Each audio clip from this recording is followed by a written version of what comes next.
বিসমিল্লাহির রহমানির রহিম। সম্মানিত দেশবাসী, আজকে সকালবেলা এই চা নাস্তা করে একটা কথা স্মরণ পড়লো, আপনাদের সাথে একটু শেয়ার করি। সেটা হলো যে অলরাউন্ডার বলতে একটা কথা আছে। অলরাউন্ডার বলতে কি বোঝায়? আমি রাজনীতিও করতে পারবো, মারামারিও করতে পারবো, চুরি ডাকাতিও করতে পারবো, ফুটবলও ভালো খেলতে পারবো, ক্রিকেটও ভালো খেলতে পারবো, ভালো সাঁতার দিতে পারবো। এটাকে কি অলরাউন্ডার বলা হয় কি না আমার তো বুঝে আসে না। আমার এটাকে অলরাউন্ডার বলা হয় কি না আমার বুঝে আসে না। আমি অলরাউন্ডার বলতে আমি বুঝি, আমার বুঝটা যদি ভুল না হয়, আমি যেই সেক্টরের লোক, আমি যদি একজন প্রকৌশলী হই, তো এই প্রকৌশল বিদ্যায় যত রকমের পারফরমেন্স আছে সেইটাই আমি পারদর্শী হব, অলরাউন্ডার। আমি যদি একজন সঙ্গীত শিল্পী হই, সঙ্গীতের যতগুলো শাখা আছে, সঙ্গীতের যে তাল লয়, যত প্রকারের সঙ্গীত থাকে, সঙ্গীত পরিচালক, এবং আমি শিল্পী, আমি সুরকার, আমি গীতিকার, আমি সঙ্গীত পরিচালক, আমি মনে হয় এইটাকে অলরাউন্ডার বলে। আর অভিনয় করতে গিয়ে যদি আমি একাধিক চলচ্চিত্র পুরস্কার পাই, আমি অভিনয় ভালো, আমি পরিচালক, প্রযোজক, প্রডিউসার, আমার মনে হয় এটাকে অলরাউন্ডার বলে। একজন শিক্ষক যদি শিক্ষকের যে বৈশিষ্ট্য, শিক্ষকের যে গুণাবলী, শিক্ষকদের যে কার্যক্রম, সব ব্যাপারে যদি পারদর্শী হয়, তাই সেইটাকে আমি মনে করি অলরাউন্ডার। এখন আমি ক্রিকেটও খেলতে পারবো, আমি এই ফুটবলও খেলতে পারবো। এটাকে কি অলরাউন্ডার বলা হয়, বা এটা কি অলরাউন্ডার হয়? মানুষ সবই পারে। একটা কথা আছে, লাইসা লিল ইনসানে ইল্লা মা সাআ। কথাটা ধ্রুব সত্য। মানুষ যেটা চেষ্টা করে সেটা পারে। মানুষের সাধ্যের বাহিরে কিছু নাই। মান জাদ্দা ফা অজাদা, 100% শিওর।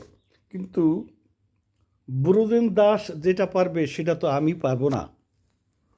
হিলারি টেনজিং যেটা পেরেছে সেটা তো ব্রোদেন দাস পারবে না। জগদীশচন্দ্র বসু যেই কাজটা পেরেছে সেই কাজটা তো আলেকজান্ডার পারবে না। আলেকজান্ডার যে কাজটা করেছে সেই কাজটা তো আমি করতে পারবো না। এরকম আলাদা আলাদা অলরাউন্ডার।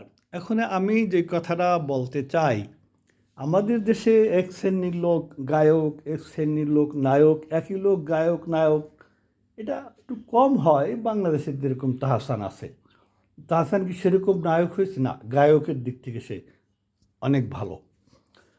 তো এখন আমি যেটা বলতে চাই, কেউ রাজনীতিবিদ হবে, কেউ শিক্ষক হবে, কেউ প্রকৌশলী হবে, কেউ ব্যবসায়ী হবে। বর্তমানে ব্যবসায়ীরা আবার রাজনীতি কিনে নিয়ে ফেলছে তাদের ব্যবসা টিকিয়ে রাখার জন্য। কেউ পেশাব হবে, কেউ অভিনয় শিল্পী হবে। কিন্তু আমরা লক্ষ্য করেছি যে ইদানিং বাংলাদেশে, বিশেষ করে এই আওয়ামী লীগ সরকার দীর্ঘ 17-18 বছর ক্ষমতায় থাকায় যে জিনিসটা হয়েছে, আওয়ামী লীগ সরকার রাজনীতিকে মজবুত করার জন্য, ক্ষমতাকে দীর্ঘায়িত করার জন্য বিভিন্ন শ্রেণী পেশার মানুষকে রাজনীতিতে ইনভলভ করেছে। এই রাজনীতিতে বিভিন্ন শ্রেণী পেশার মানুষকে ইনভলভ করে কতটুকু ভালো হয়েছে জানি না, সেই ব্যক্তির কতটুকু ভালো হয়েছে, দলের কতটুকু ভালো হয়েছে। আজকে দেখেন, পপ সম্রাজ্ঞী মমতাজের এই করুণ অবস্থা হতো না যদি রাজনীতিতে না ঢুকতো। আজকে ফেরদাউস, আজকে রিয়াজের এই অবস্থা হতো না যদি রাজনীতিতে না ঢুকতো। আজকে মাশরাফি একটা ভালো মানুষ, তার বাড়ি এইভাবে পুড়িয়ে দেওয়া হতো না। তার নিজের সঞ্চিত পয়সায় বাড়ি, সেই বাড়িটা পুড়িয়ে দিয়েছে। না, মাশরাফির বাড়িটা তারা পুড়িয়ে দিয়েছে, আমি মনে করি এটা মোটেও ঠিক হয়নি। তা মাশরাফি, সাকিব আল হাসান এই সমস্ত খেলোয়াড়দেরকে রাজনীতিতে টেনে নিয়েছে। এদের ভক্ত আছে, এদের ভক্ত এই ভক্তদের ভোটগুলো পাওয়ার জন্য। এই যে একটা নোংরা কৌশল, বিভিন্ন কওমি মাদ্রাসার আলেমদেরকে টেনে নেওয়া হয়েছে, বঙ্গমাতা উপাধি, মাদার অফ হিউম্যানিটি উপাধি দিয়েছে, মাদার অফ কওমি এই উপাধি দিয়েছে, আপনি জান্নাতি এই উপাধি দিয়েছে। আজকে যে কথাটা আমি বলবো সেটা হলো এই যে পীর সাহেবদেরকে আজকে রাজনীতির মাঠে নিয়ে আসছে। পীর সাহেবেরা রাজনীতির মাঠে চলে আসছে। আমার বাড়ির পাশে ছোটোখাটো একটা পীর আছে, যাই হোক খুবই কম বয়স, ছেলেটা ভালো, ভদ্র, কথাবার্তা সাজিয়ে গুছিয়ে বলতে পারে, ওর বাবাও পীর ছিল। কিন্তু এখন আমি দেখতেছি, আমার কাছে কষ্ট লাগতেছে যে ও একজন পীর, ওর কাছে হাজারে হাজারে মানুষ যেত দোয়া চাওয়ার জন্য, ওর কাছে হাজারে হাজারে মানুষ চলে যেত। এখন লক্ষ্য করছি উল্টা, চরমানার পীর সাহেব আরে তাল পাখা দিয়ে গেছে, ও ভারী খুশি হয়েছে, ও এমপি হবে, ও এমপিতে দাঁড়িয়েছে তাল পাখা মার্কায়। এখন দেখি ওরা তো লুঙ্গি পরে জুব্বা গায়ে দিয়ে, রুমাল কাঁধে দিয়ে, রাস্তাঘাটে অলিতে গলিতে, সায়েন্স কাঞ্চিতে, ঘরের পিছনে বারান্দায়, আউলিতে গলিতে, কোনো জায়গা বাদ নাই, সব জায়গায় ঘুরে। মানে বিষয়টা এমন দাঁড়াইছে, পারলে মহিলাদেরও হাত ধরে, মানে যদি পারে সম্ভব হইতো দোয়া চায়, খালি দোয়া চায়। এত দোয়ার আর কি দরকার?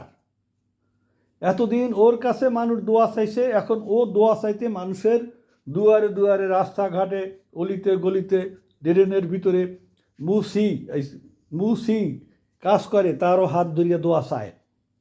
রাজমিস্ত্রি জোগালি তার হাত ধরিয়া দোয়া চায়। সুইপার কাজ করতেছে, তার নোংরা হাত ধরিয়া দোয়া চায়। এত দোয়া চাওয়ার কি দরকার আছে? এত দোয়ার কি? ওই তো ওর কাছে তো মানুষ যাবে। আজকে আমি এই কথাটা বলার কারণ হলো এই, আমি যতটুকু জানি, আমার যতটুকু জ্ঞান আছে, বাংলাদেশে সরসিনা, চরমানায়, ফুরফুরা, বাহাদুরপুর, এটা এরা খাস অলির দরবার। সরসিনা, আমি যেখানে লেখাপড়া করেছি, আমার বাবা সরসিনা নেসারউদ্দিন সাহেবের মুরিদ ছিলেন আমার বাবা। এরপরে আবু জাফর সাহেবের মুরিদ ছিলেন, সেই সুবাদেই আমার ওখানে পড়াশোনা। এরপরে সরসিনার মহিবুল্লাহ সাহেব, তিনি পীর ছিলেন, তিনি আমার সময়ের ছাত্র ছিলেন, যদিও আমার সিনিয়র। তার বিবাহে আমি পাকশি গিয়েছিলাম। এখন তার ছেলে আবু নসর পীর, তারা কখনো রাজনীতিতে আসবে না। কিন্তু চরমানায় আলারা অনেক বড় মাপের পীর। চরমানায় যে ইসহাক সাহেব ছিলেন, এরপরে তার ছেলে ফজলুল করিম পীর সাহেব ছিলেন।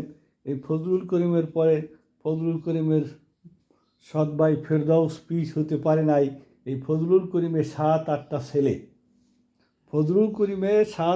ছেলে, এরা খুব বলতে গেলে এরা খুব দুর্ধর্ষ, এরা খুব শক্তিশালী, বিভিন্ন ব্যবসায় জড়িত, এলাকায় চেয়ারম্যান মেম্বারি কোনোটা তারা বাদ রাখে নাই। এই পীর সাহেবরা কত মর্যাদায় ছিল, এদের কাছে মানুষ দোয়া চেতে যেত। আজকে পীর সাহেবদের রাজনীতি আসার কারণে তাদের গোমর ফাঁক হয়ে গেছে। আজকে ফায়জুল করিম সৌদি আরব 5 স্টার হোটেলে গিয়া ওনার মতো লোক একটা তাওয়াল চুরি করেছে, ভুলে ব্যাগের ভিতরে ঢুকিয়েছে। যাই বলুক না কেন, ভুলেও যদি ঢুকাই থাকে সেটা অত চুরি হয়ে গেল, এই জন্য জেল খেটেছে, এই সমস্ত কথাবার্তা এসেছে। আমরা অনেকেই তো সৌদি আরব গিয়া 5 স্টার হোটেলে থাকি। 5 স্টার হোটেলে কত কিছু মূল্যবান জিনিস থাকে,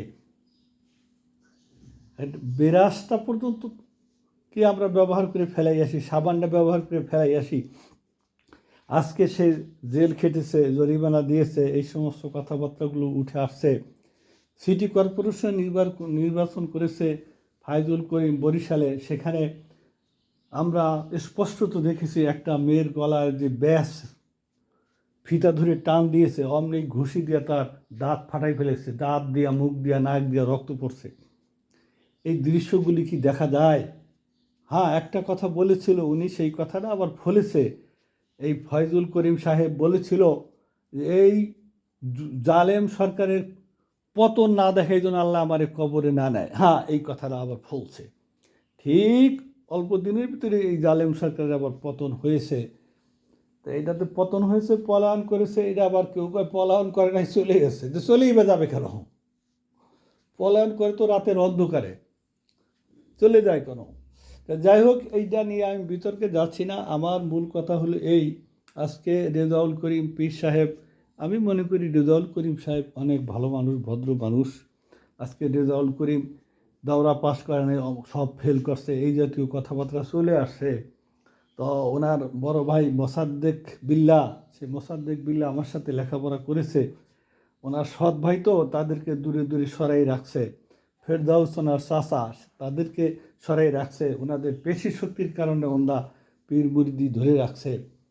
আজকে আমরা তো লক্ষ্য করেছি ওনারা টাকার উপর শুয়ে থাকে, কিন্তু ওই যে 5টা টাকা দিল দেখি পকেটে ঢুকায়, 10 টাকা পকেটে ঢুকায়। তো এই হলো পরিস্থিতি দাঁড়াইছে। আমি যে কথাটা বলে শেষ করব সেটা হলো এই, একজন পীর তার শ্রদ্ধা অন্যরকম। যে বাংলাদেশের প্রধানমন্ত্রী হবে, প্রেসিডেন্ট হবে, হওয়ার পরে তার বাসায় গিয়া তার দরবারে গিয়ে দেখা করে আসবে। আর আজকে পীর সাহেব রাস্তার অলিতে গলিতে হাজারে হাজারে লোক তার কাছে যায় দোয়ার জন্য। আজকে তিনি দোয়ার কাঙ্গাল। এত দোয়ার তার কী প্রয়োজন? সেই রাস্তাঘাটে, যে অলিতে গলিতে, যেখানে সেখানে, বাড়ির আঙ্গিনায়, বারান্দায় পারলে মেয়ে লোকের হাত ধরেও দোয়া চায়, এরকম পরিস্থিতিটা। সুইপার ময়লা হাত, মুসি ময়লা হাত, সেই ময়লা হাত ধরিয়া বুকের সাথে জড়াই ধরে দোয়া চায়। তা আমি এ ব্যাপারে সকলের দৃষ্টি আকর্ষণ করছি যে আজকে আমাদের সমাজে পীর, সেই পীরেরা এইভাবে অবহেলিত হয়ে গেল। তারা ইলেকশনে দাঁড়িয়ে তারা দুনিয়ার এত মোহ, এত লোভ তাদের হয়ে গেল, এত মোহ, এত লোভ। তুমি যেভাবে আসো, আল্লাহ তোমাকে যে মর্যাদা দিয়েছে, এটাই তো বিরাট ব্যাপার। তোমাকে সবাই হুজুর বলে। এখন তুমি তুমি পার্লামেন্ট মেম্বার হয়ে সংসদে গিয়ে কথা বলবা। তোমার তো বাংলাদেশের হাজারে হাজারে কোটি কোটি লোকের সামনে কথা বলার সুযোগ আছে, ওখানে গিয়ে কথা বলতে হবে। এটা দুর্ব সত্য কথা বলবো, দেলোয়ার হোসেন সাঈদীকে জামাতের লোকেরা টেনে হিঁচড়ে সংসদে ঢুকিয়েছে। পরিণতি কী দাঁড়িয়েছে দেখেন। দেলোয়ার হোসেন সাঈদীর মতো লোক আমার মনে হয় যে আরও 10 বছর 20 বছর এই দেশে প্রয়োজন ছিল এবং বেঁচেও থাকতো। এই 13 বছর জেল খেটে শোনা গেছে তাকে মারা হয়েছে, তিনি মারা যায় নাই, ডাক্তারে তাকে মেরে ফেলছে। তাহলে এইটা তো, এই জন্য তো জামাত দায়ী। যদি সে এমপি না হইতো, সংসদে গিয়ে এই জাতীয় কথাবার্তা না বলতো, তা তো আর সরকার তার প্রতি নজর পড়তো না। এরকম ঝুঁকি নিয়ে আমরা এই পথে, এই নোংরা পথে আমরা কেন যাবো? আমি রাজনীতিকে নোংরা বলছি না, রাজনীতিকে আমরা নোংরা করে ফেলছি। আজকে পীর সাহেবেরা তাদের সিটি কর্পোরেশনের মেয়র হতে হবে, তাদের এমপি হতে হবে, তার চেয়ে অনেক মর্যাদা সম্পূর্ণ দায়িত্বে তোমরা আসো, তোমাদেরকে মানুষ সম্মান করে। আজকে নিজের মান সম্মান যদি নিজে না বুঝি, আমি আজকে একজন এমপি হওয়ার জন্য আজকে চরমানের পীর সাহেব কোথায় জেল খেটেছে, কোথায় তার দাঁত ভেঙেছে, এই সমস্ত কথাবার্তাগুলি আসে। আর রাস্তার অলিতে গলিতে যেখানে যাকে পায় তার কাছে দোয়া চায়। একটা মানুষ বলে না তোমার দোয়ার এত কী প্রয়োজন, তোমার কাছেই তো মানুষ দোয়া দিতে যায়। আশা করি আমি কথাগুলো বুঝাইতে পারছি। ধন্যবাদ সকলকে। আসসালামু আলাইকুম।